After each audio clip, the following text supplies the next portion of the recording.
38. I've mentioned before Amanda Bynes is the Sharon Stone of kids' TV. Then it only makes sense that Hilary Duff would be the equivalent to Michelle Pfeiffer. Duff has so many movies that shape the way kids perceived high school. Like finding your high school crush in A Cinderella Story, finding your artistic talent in Raise Your Voice, and if all else fails, join the military like Cadet Kelly. But all these movies fall behind the one and only Lizzie McGuire. Lizzie McGuire the TV show was one of Disney Channel's greatest achievements. This show was ahead of its time with a relatable teenager, some animated cutaways, and a deaf kid that uses sound effects to communicate? Here's some money.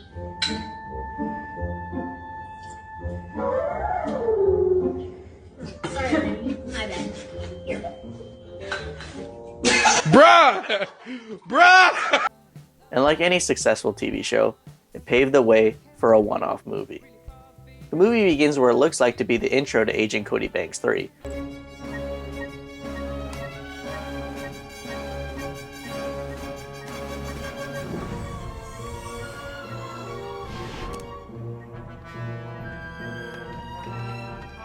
But it's really her younger brother, Matt, watching her as she gets dressed for her junior high graduation?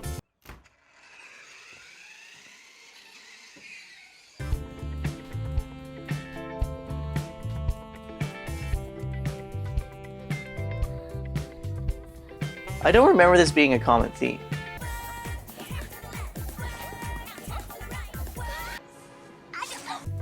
I like how they kept the animated cutaways though.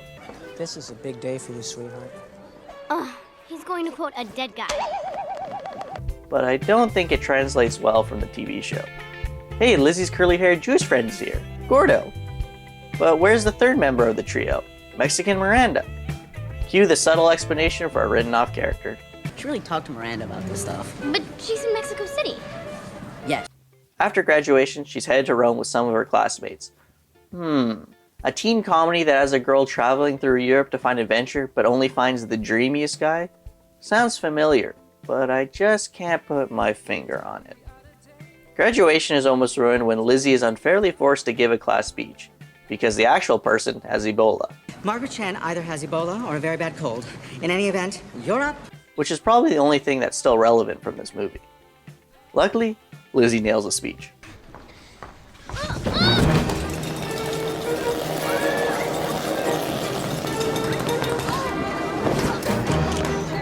In Rome, she makes a wish and meets Italian pop star Paolo. Lizzie looks resoundingly like Paolo's singing partner, Isabella? who is a brunette version of Lizzie. She does what any impressionable teenager would do and plays hooky by damaging her brain cells so she can go joyriding with pedophile Paolo. This is Rome. Nobody knows how to drive. Paolo explains that his singing partner is splitting up. So his plan is to dress Lizzie up as Isabella so they can go singing together at the Italian Music Awards. Correction, lip sync together. Have you ever seen such a beautiful night? I could almost kiss the stars for shining so bright. Paolo rolls up in a street-legal golf cart and they practice Ashley Simpson's music routine.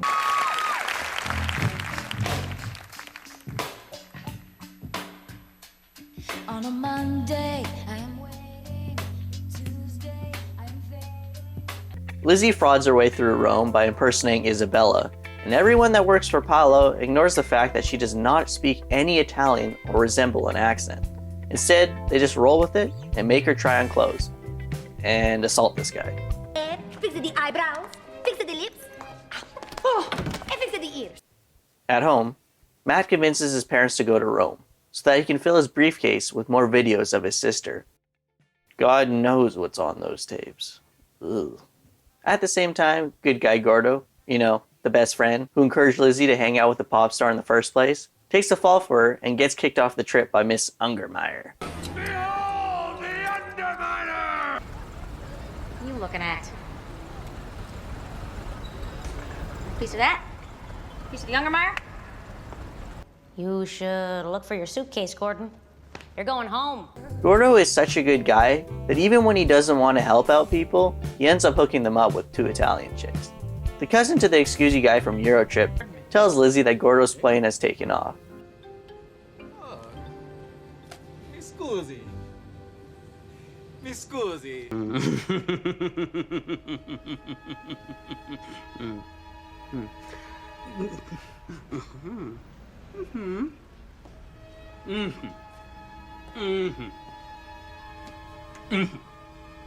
Thank you, very nice. The plane is gone. She completely feels responsible for Gordo, but gets over it pretty quick when she's on the red carpet. At the airport, Gordo runs into the real Isabella, or Hilary Duff with a very convincing accent. I demand for you to tell me everything you know about this Lizzie McGuire. I left him and all of my thoughts about him on the island. We need to talk in private. At the music awards, Isabella and Lizzie finally come face to face Way freaky. Way freaky. and reveals Paolo's plan to ruin her career, and where Ungermeyer super kicks 2 guards.